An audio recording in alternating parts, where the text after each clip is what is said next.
स्वस्ति श्री गणेशाय नमः। स्वस्ति श्री गणेशाय नमः। स्वस्ति श्री गणेशाय नमः। श्री सरस्वती नमः। श्री गुरुचरण कमलेभ्यो नमः। श्री मातृदेवताभ्यो नमः। श्री पितृदेवताभ्यो नमः। श्री गांवदेवताभ्यो नमः। श्री सकल देवताभ्यो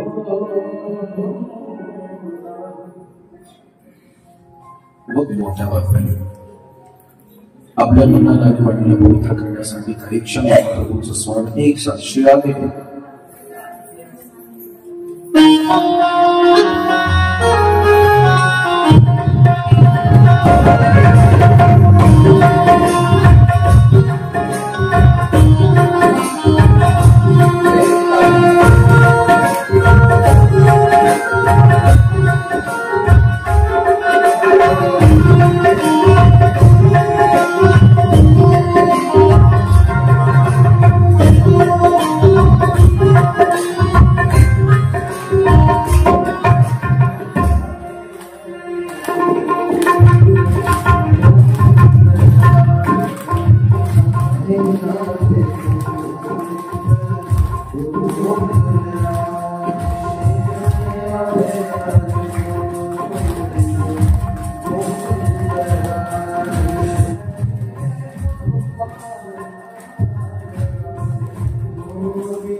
भगवान पंढरीक्ष पांडुरंगाच्या असीम कृपेने विश्वमाऊली ज्ञानोबा जगद्गुरु तुकोबा आदिगुरु सर्व संत महात्म्यांच्या कृपा आशीर्वादाने संस्थ ग्रामस्थ मंडळ श्री क्षेत्र तोंडल गावातील सर्व मातृशक्ती पितृशक्ती अवाल वृद्ध सर्वांच्या भक्ती भावनेमधून श्रद्धेमधून प्रेमामधून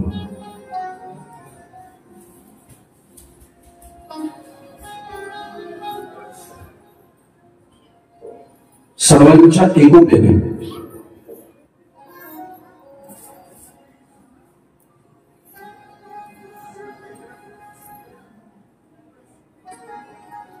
भगवान प्रभु श्री रामचंद्र जी एवं अंजनी पुत्र हनुमंतरायाच्या कृपा आशीर्वादाने श्री हरीश्वर महादेव मंदिर प्रांगणामध्ये मोठ्या भक्ती भावनेने मोठ्या श्रद्धेने आपण सर्व ग्रामस्थ मंडळ भगवान श्री गोपाल कृष्णजींच्या कथा श्रवणाकरिता कथा फिरण्याकरिता सर्व आपण एकीभूत आहोत. सर्वांच्या एकोप्यामध्ये सर्वांच्या भक्ती भावनेमधून मिळवून आलेला हा उत्सव आणि या उत्सवामधील आजचा आमचा पंचम दिवस.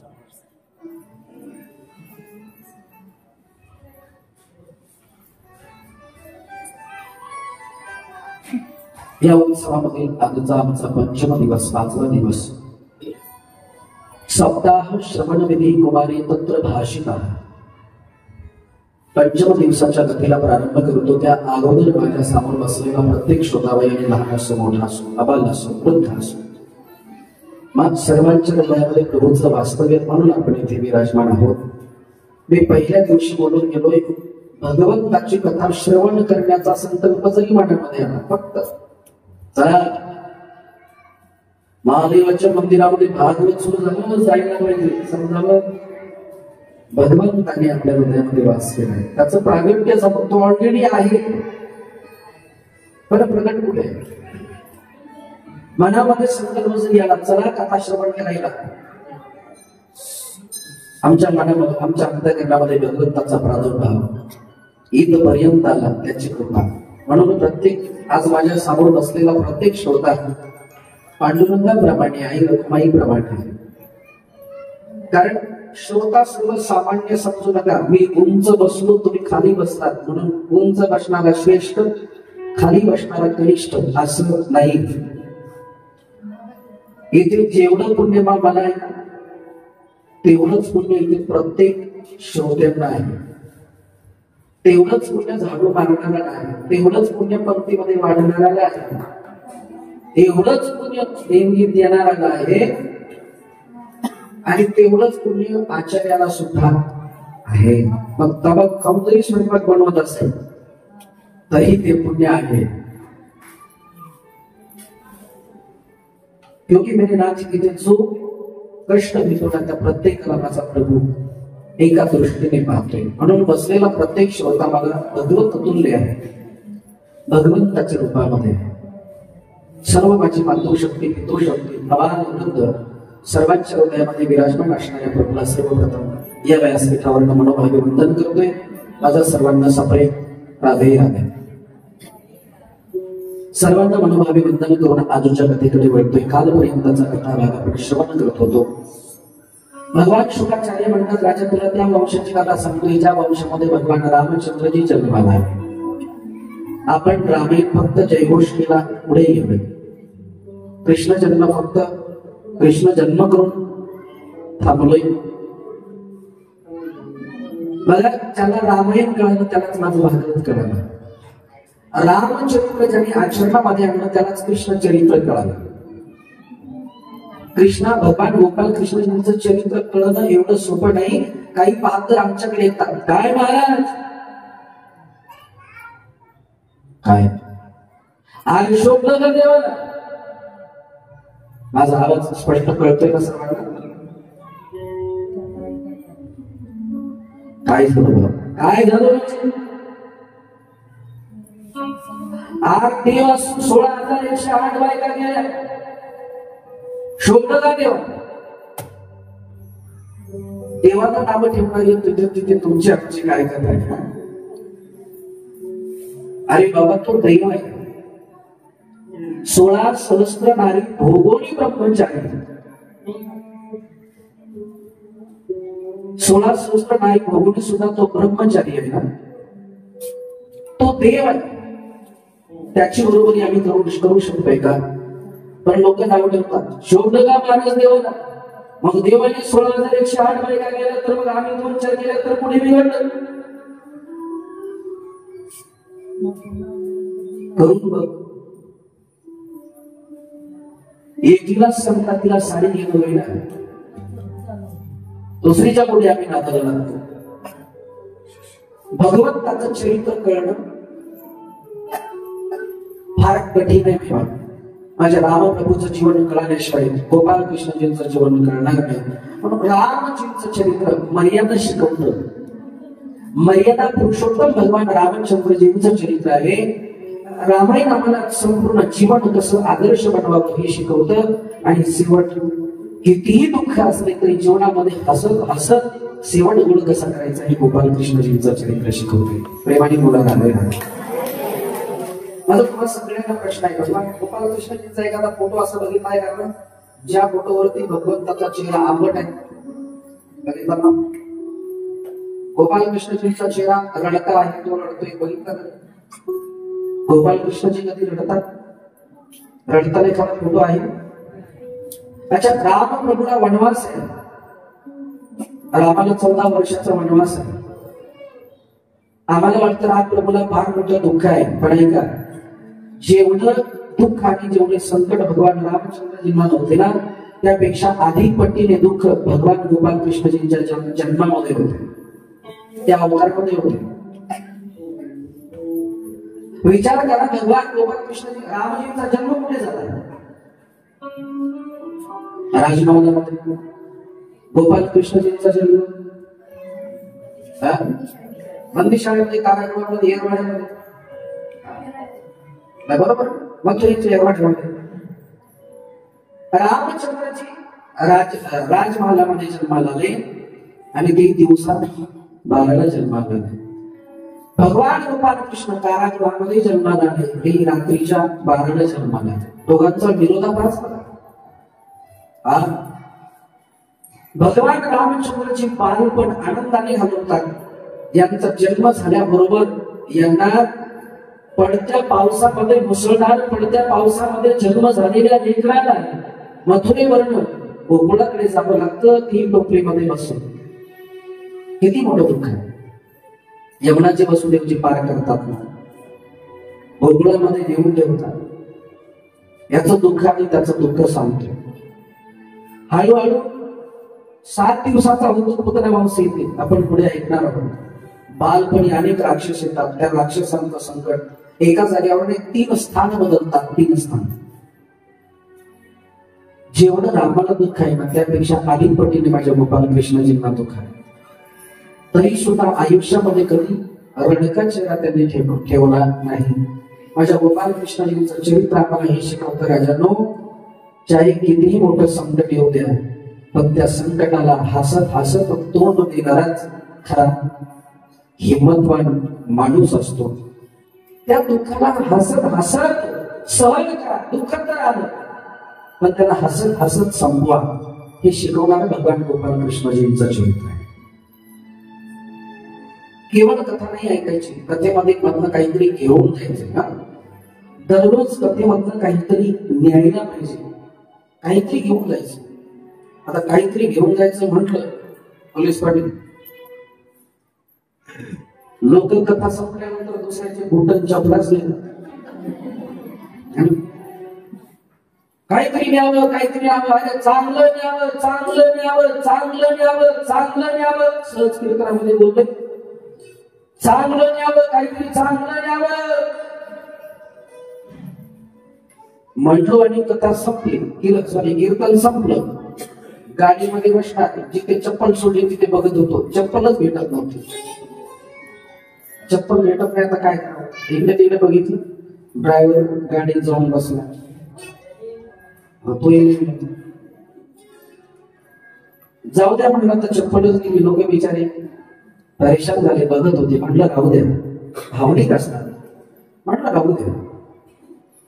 तसंच गाडीमध्ये बसलो. गाडी 2-4 किलोमीटर गेली. त्याला म्हणलं का रे, चप्पल फार महागाची होती, फार महागाची होती आणि कालच घेतली होती, नवी होती रे, चप्पल गेली बघ. जरा दुःखच झालं. तो म्हटला जाऊ दे, म्हणायचं गेली तर गेली, काय कर. हळूहळू 5, 25, 50 किलोमीटर आम्ही गेलो. तो म्हणला म्हणायचं मला चहा प्यायचा. म्हणलं पी. तो गाडीच्या खाली उतरला. तोपर्यंत माझं लक्ष नाही. गाडीतनं उतरलाय, चहा पिला, परत गाडीत बसत असताना त्याच्या पायाकडे लक्ष दिलं. चप्पल तर माझीच दिसते. त्याला म्हणलं काय, चप्पल कधी घेतली? चप्पल तर माझ्यासारखीच दिसते. त्या म्हणलं नाही, महाराज माझी नाही. म्हणलं मग चप्पल तर माझी दिसते. ते म्हणलं मला माहिती नाही महाराज कोणाची, पण तुम्ही कीर्तनामध्ये म्हणलं ना, कीर्तनातलं काहीतरी चांगलं न्यावं, वाईट टाकावं, चांगलं न्यावं, म्हणून महाराज माझी चप्पल जुनी झाली होती, ती तिथे सोडली आणि ही नवी दिसली म्हणून ही घेऊन आलो. वाईट चपला सोडायच्या, चांगले न्यायच्या असं नाही, काहीतरी सिद्धांत नाही. आज भगवान गोपाल कृष्णजींच्या चरित्रात आम्हाला हे शिकायचंय. एवढे दुःख आले असताना सुद्धा भगवंत कायम हसत राहिला आणि सर्वांना हास्यवत राहिला. प्रेमाने बोलायला नाही. ते रामचंद्रजींचं चरित्र कळाले, श्रीकृष्ण चरित्र आम्हाला कळणार नाही. माझ्या रामाचं चरित्र मर्यादा शिकवतं. रामायण सांगता गेलो तर 3 तास आपल्या रामायणामध्ये जातो, म्हणून रामायण सांगता पुढे जातो.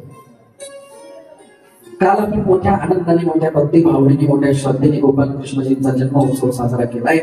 किती आनंद होता काल.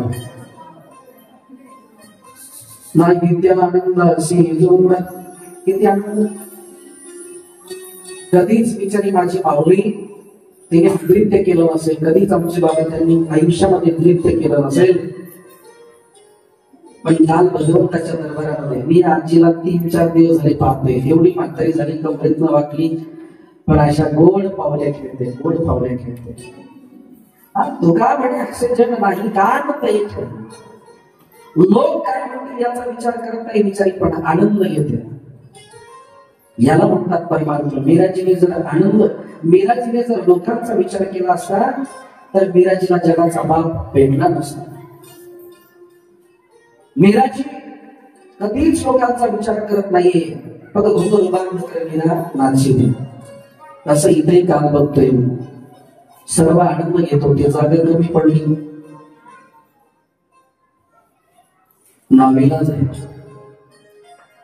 सर्वांनी भगवान गोपाल कृष्णजींच्या जन्माचा उत्सवाचा आनंद घेतला. किती आनंद. तो आनंद शब्दामध्ये व्यक्त करता येत नाही, एका वाक्यामध्ये बोलेल. जेवढा आनंद आपण भगवंताच्या जन्माचा घेत होतो, मग हा आनंद किती पैसे खर्च केले म्हणजे मिळेल. आणि पैशाने विकत घेणारा हा आनंद नाही. माझी शपथ आहे तुम्हाला, खरं बोला. त्या भगवान गोपाल कृष्णजी जेव्हा इथे येतात, जन्म होतो आणि तो आनंद उत्सव आपण साजरा करतोय, तेव्हा कोणाच्या तरी मनामध्ये प्रपंच, घर, भूक लागली, कधी संपत वाटलं जाऊ नाही ना. कोणाच्याच मनामध्ये संसार नव्हता तेव्हा, कारण त्यावेळेस माझा भगवंत इथे प्रकट झाला होता. ज्या दिवशी भगवंत इथे प्रकट होतो ना बाबा, त्या दिवशी आम्ही सर्व देह भान विसरतो. हे त्याचा पुरावा आहे. आज तर त्याचा पुरावा आहे.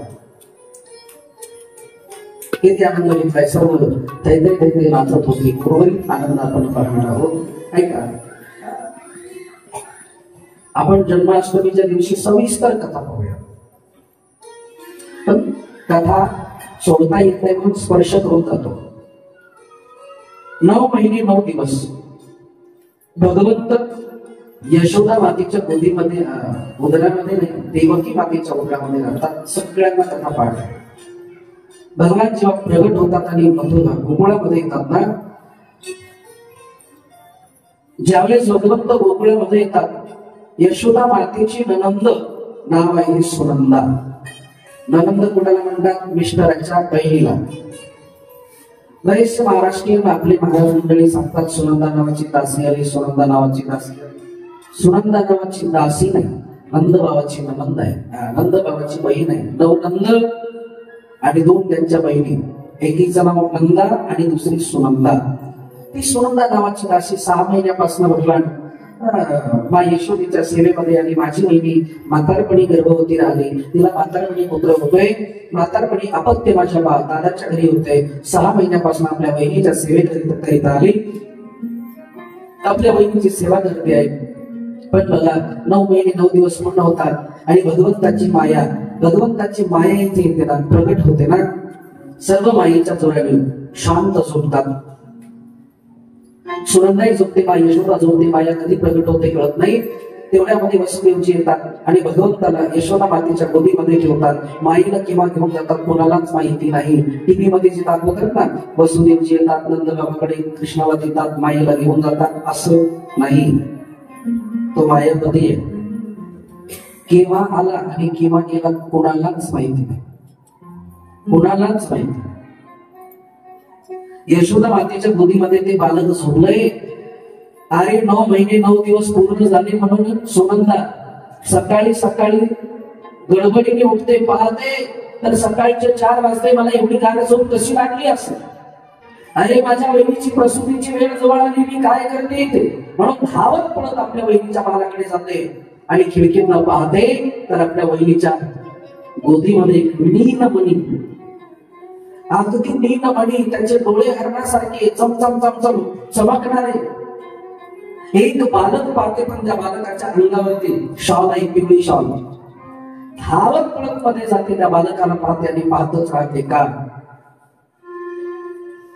सर्वसामान्य लेकरू आमचं काल कृष्ण झालं तर किती आम्हाला आनंद झाला, किती सुंदर दिसत होत ते. मला सांगा, सर्वसामान्य आमचं लेकरू कृष्ण बनवून आलं तर तेवढा आम्हाला आनंद झाला. साक्षात जगाचा बाप जेव्हा बाल स्वरूपामध्ये येत असेल तेव्हा किती सुंदर दिसत असेल. मेरे नाथ सुनंदा पाहते आणि काही क्षण भावविभोर होते. विचार करते, प्रभू एवढं सुंदर देवा म्हातारपणे झालं पण एवढं सुंदर. बालकाला पाहते आणि पाहतच बसते. मन गदगद होत, नयन सजन होता. अरे माझ्या दादाला लेकरू झालं, म्हातारपणी लेकरू झालं. आनंद अश्रू पडतात. पण प्रश्न आहे, मुलगा आहे की मुलगी आहे? बघावं. कारण सुनंदेला ही अपेक्षा आहे, म्हातारपणी लेकरू झालं, मुलगाच असायला पाहिजे. याचं कारण अजून एक सांगतोय महाराज. 80-85 साल के नंद बाबा भयो है, अभी तक लाला नाही भयो. अरे 80-85 वर्षाचे नंद बाबा झाले, अजून मुलगा नाही झाला, मुलगा नाही मुलगी. म्हणून सर्व ब्रजवासी देवाला प्रार्थना करतात, प्रभू अरे आमचं तर आयुष्य गेलं रे, पण आमच्या पुढच्या पिढीचं काय होणार? जर नंद बाबाला मुलगा नाही झाला तर गाव कोण चालवणार, ब्रजभूमी कोण चालवणार? कारण लक्षात ठेवा, राष्ट्राला जर राजा नसेल तर राष्ट्र पोरकं होत असतं, कोणी आक्रमण करत असतं, तिथल्या प्रजेचा अहित होण्याची शक्यता असते. म्हणून प्रत्येक राज्याला राजा असावा. आणि पूर्वीची प्रथा राजाचा मुलगाच राजा होत असत.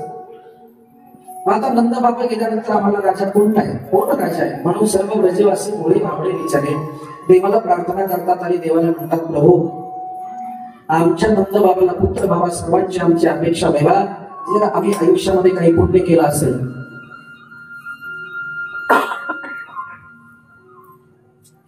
प्रभू जर आम्ही आमच्या आयुष्यामध्ये काही पुण्य केलं असेल तर आमचं 50% अर्ध पुण्य आम्ही नंद बाबाला यशोदा मातेला देतो. यशोदा मातेची गोद सोनी ती भरून देते, आम्हाला एक राजपुत्र दे दे. परिणाम भगवंत अंतःकरणातनं देवाला ज्यावेळेस आम्ही पुकारतो ना, तेव्हा भगवंत ऐकतो. त्याला अंतःकरणातली पुकार अत्यंत प्रिय आहे. भगवान ब्रजवासियांची पुकार ऐकतात. यशोदा माता गर्भवती होते, पण यशोदा मातेच्या उदरामध्ये जे बालक आहे ते मुलगा नाही, मुलगी आहे. यशोदेच्या गर्भामधली मुलगी आहे, तिचं नाव माया. भगवान येतात ते देवकी मातेच्या पोटी जन्म घेऊन यशोदा मातेच्या घरी येतात. पुढे सांगितले. आणि ज्यावेळेस ब्रजवासी आपलं पुण्य देतात, यशोदा मातेच्या आज गोदीमध्ये ते बालक आहे. सुनंदा म्हणते, अरे प्रभो हे तो लाला ही होना चाहिए. लाली नाही, हा मुलगाच असायला पाहिजे, मुलगी नाही. परिणाम अंगावरती शॉल आहे, शॉल काढायला जाते, परत खाली ठेवते, देवा हा मुलगाच असायला पाहिजे. परत शॉल काढते, परत खाली टाकते, देवा हा मुलगाच असायला पाहिजे. परत शॉल काढते, परत खाली टाकते, देवा हा मुलगाच असायला पाहिजे. जर मुलगा झाला तर नंद बाबा मला नवरत्नाचा हार देतील, आणि मुलगी असेल तर काहीच मिळणार नाही. जसं आम्ही मुलगा झाल्यानंतर अख्ख्या गावाला पेढे वाटतो, मुलगी झाल्यानंतर ना मिळत नव्हतं.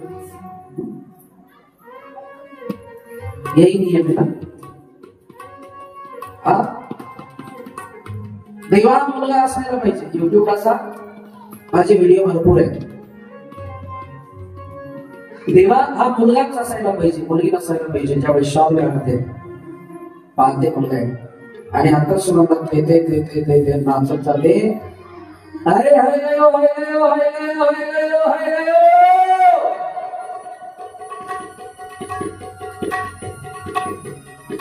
एक दासी म्हणते, भाई का आहे.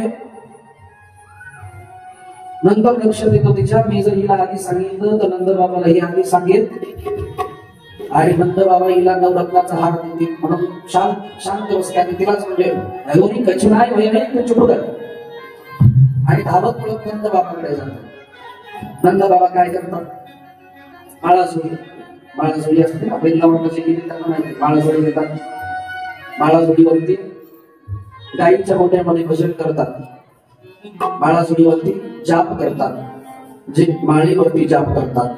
आता माळ जापत असताना काय म्हणावं लागतं, एकतर गुरुमंत्र है ना, नाहीतर मग रामकृष्ण हरी. एवढा मंत्र जण रामकृष्ण हरी म्हणा पडा, सोपा फक्त पडू नका, प्रेमाने गुन्हा राहणे.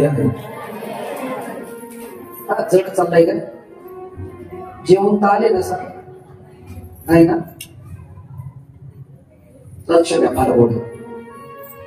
नंद बाबा डोळे बंद करतात आणि माळेवरती जाप करतात. काय म्हणतात, रामकृष्ण हरी नाही, गुरुमंत्र नाही, मग अवितो भयो नाही कब भयो कतो नाही, अवितो भयो नाही कब भयो कतो नाही.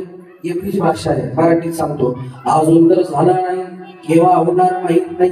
अजून तर मुलगा झाला नाही, केव्हा होणार माहित नाही. ही एवढी आतुरता मुलाचं मुख बघण्याची नंद भावना. आणि तेवढ्यामध्ये सुनंदा आरडाओरडा करत येते, अरे बाबा बाबा पधारियो. सुनंदा येते आणि आरडाओरडा करते, अरे बाबा बाबा पधारियो, नंद बाबा पधारियो, बाबा पधारियो. बाबा आज तू पालक बनने वाला है बाबा. अरे बाबा पधारियो, बाबा पधारियो, बाबा पधारियो. नंद बाबा म्हणतात, भाई सुनंदा क्यों चिल्ला रही हो, किस बात की बधाई देती है. भाई सुनंदा किस बात की बधाई देती है, क्यों चिल्लाती हो. त्यावेळेस सुनंदा म्हणते, बाबा बात कुछ ऐसी है, अगर सुनेगा तो पागल बन जाएगा, बाबरा बन जाएगा, म्हणजे वेडा होशील, पागल होशील. नंद बाबा म्हणतात, भाई जल्दी बता, उड़ाऊ हार हो जाएगा.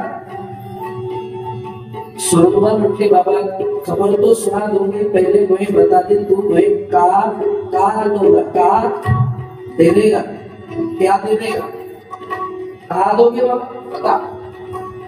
म्हणजे नंद बाबा मी तुला ऐकवतो, पण काय देणार सांग. नंद बाबा म्हणतात, सुनंदा जो मांगेगी सो देंगे, देंगे और देंगे. वचन देतात. आणि आता सुनंदा नंद बाबाला म्हणते, बाबा अरे बाबा जिस बालक का तू कब कितने सालों से घोड़ा देखने के लिए तरस रहा था बाबा, आज तेरे उस लाला ने, तेरे बालक ने तेरे घर जन्म लिया है बाबा. क्या आज से तू बाबा बन गया है, तेरे बालक ने जन्म ले लिया है. मैया की गोदी में वो सो रहा है. काय वाटलं ज्यांना ज्यांना लग्न झाल्यानंतर 20, 25, 30 वर्षानंतर मुलं होतात त्या बाबाला विचार काय वाटलं किती आनंद झाला असं. नंद बाबाच्या आनंदाला पारावार नाही. नंद बाबा माळा जोडीवरती माळ जपतात ना, अरे माळ फेकून देतात, ताट दिवशी उभे राहतात. म्हातारे नंद बाबा गळ्यामधला नवरत्नाचा हार काढतात आणि सुगंधेच्या अंगावरती फेकतात आणि सुगंधेला म्हणतात, अरे क्या सुगंधा क्या भाई सब ब्रिजवासियों से कहना, सब ब्रिजवासियों से खबर मिलनी चाहिए, क्या सुगंधा सब ब्रिजवासियों से कहना.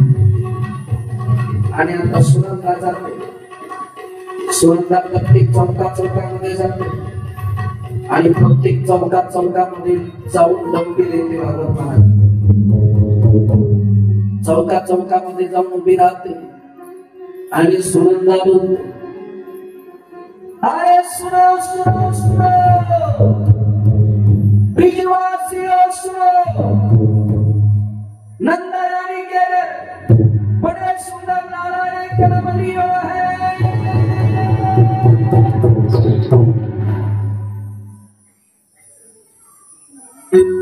पूर्वी या शब्दामध्ये असायच्या ना,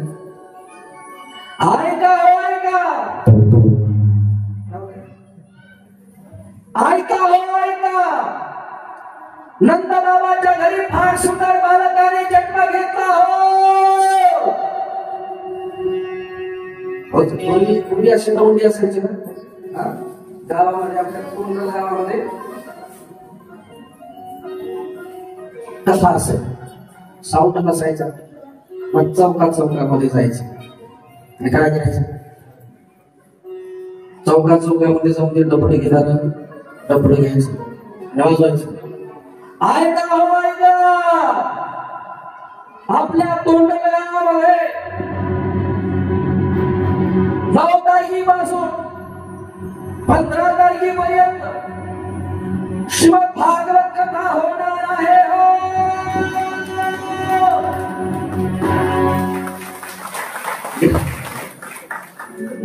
अरे 13 आहे, किती आहे? 13 की 14? 14 आहे. 13. एक वाक्य अजून बोलते. आपल्या तोंड आमच्या सर्वच महाराज मंडळी, काही गावचे दिवस असे बोटावर मोजावे लागतात. काही गावचे दिवस असे बोटावर मोजावे लागतात. कधी दिवस संपतात, कधी कथा संपते आणि कधी आम्ही निघून जातो. कारण स्टेजवरती आल्यानंतर लोकांचे चेहरे बघितले ना, समाधान वाटत नाही. महाराज इथे आमची कधी कसे 5 दिवस गेले, आज 5वा दिवस आहे ना, 5 दिवस कसे गेले ते आम्हाला कुणालाच कळलं नाही. झाला उद्याचा 6वा दिवस शेवटचाच म्हणावा लागेल. 7व्या दिवशी तर आम्ही जन्माष्टमी करून निघून जाणार. एकच मुक्काम, आजचा एक आणि उद्याचा एक, 2च मुक्काम. इथे कसे दिवस गेले ना ते कळलं नाही का. एक प्रेम आहे नाही बाबा, आपलं जिव्हाळा आहे, जिज्ञासा आहे, आस्था आहे, श्रद्धा आहे, भागवतावरचं प्रेम आहे. आणि जिथे प्रेम असताना तिथे माझा भगवंत नक्की प्रगट असतो हे विसरू नका.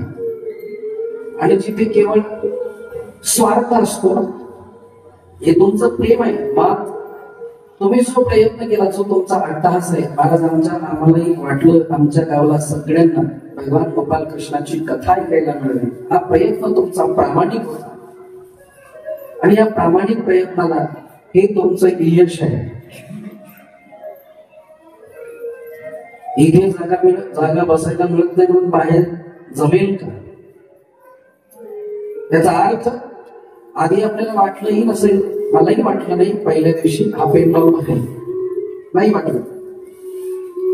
हे आपलं प्रामाणिक यश आहे. प्रभूवरती आपली निष्ठा, भागवतावरती प्रेम. कसे दिवस गेले कळालं नाही हो. कसं कळणार? आनंदाचे दिवस कळत नाही. मी लिहून देतो तुम्हाला. 16 तारखेला जेव्हा काला होईल ना, काला 17 तारखेला 16 तारखेला जेव्हा काला होईल ना, 16 तारखेला काला झाल्यानंतर प्रसाद घेतल्यानंतर तुमची अवस्था कशी होणार आहे? ज्याप्रमाणे 7-8 दिवस एखादी लेक आपल्या गावामध्ये राहते आणि आपलं गाव सोडून जेव्हा नांदायला जाते त्यावेळेस त्या परिवाराची जी अवस्था होते ना, तशी अवस्था संपूर्ण गावाची होणार आहे. सप्ताह आपण भरपूर करत असतो, पण जिव्हाळा प्रेम वेगळा आहे. पण तुम्हाला नाही 8 दिवस ही कथा आठवली ना, नंतर मला बोला, हे माझ्या गोपालकृष्णजींचं चरित्र आहे, ही त्याची कथा. 6 वाजले, चला बाबा येईल, बस लवकर जायला पाहिजे. शेतात आले धडपडून, कसं बस गरम गरम चहा पिला,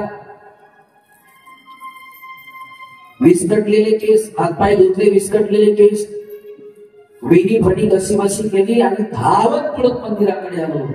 हे जी सवय लागली ना, ती आम्हाला किमान पुढचे 2-4 दिवस त्रास देते.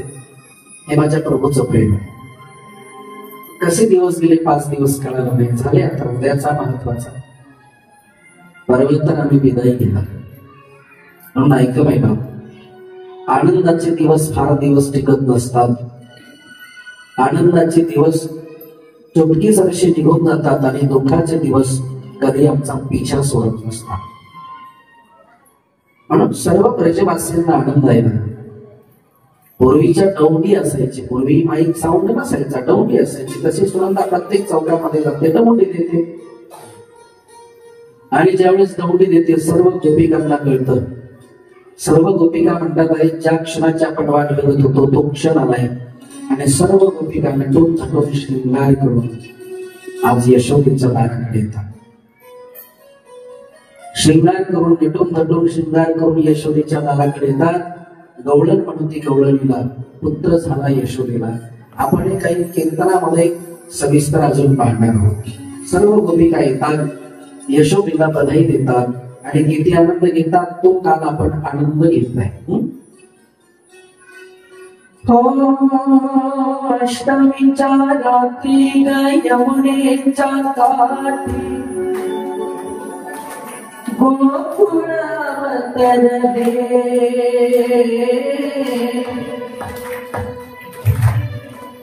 भजन गायला बरोबर टाळी वाजल्या. आवडतं सर्वांना? गायचंय गायचंय काय मा म्हणायचं की नाही? हो अध्यक्ष बोला काहीतरी. गायचंय गायचंय मग पाऊस किती सांगू मी सांगू कुणाला, किती सांगू मी. बोला एक मिनिट व्यवस्थित छान गा, आनंद घ्या. एक टाळी. किती सांगू मी सांगू कुणाला,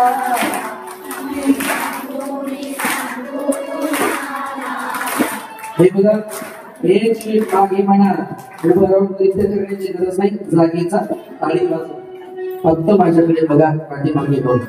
किती सांगू सांगू कुणाला, किती सांगू मी. आज आनंदी आनंद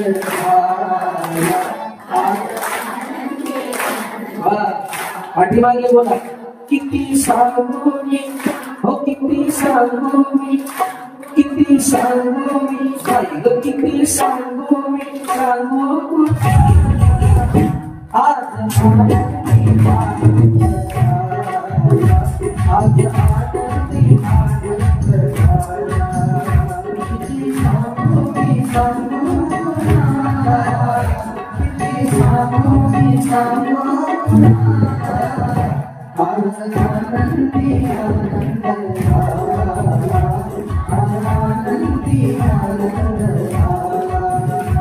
किती सांगू मी सांगू.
मना गोविंद मना गोपाल कानन गोविंद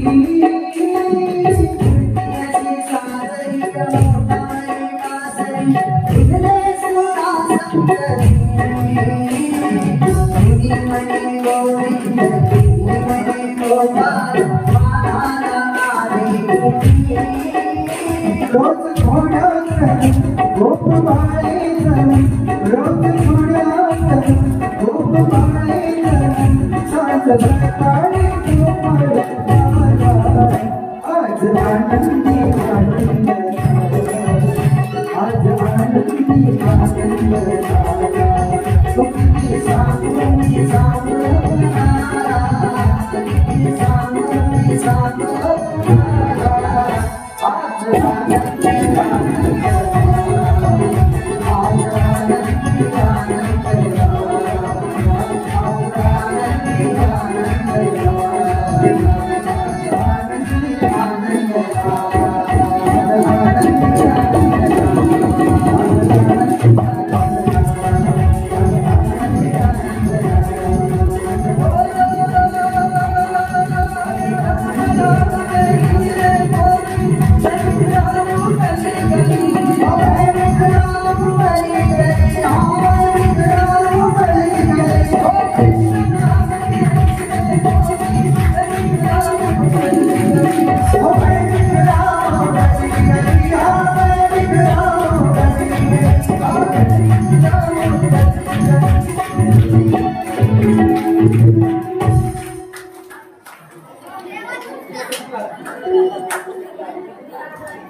बस गायत्री बस आपल्याला चरित्र ऐकायचं बस थोडा वेळ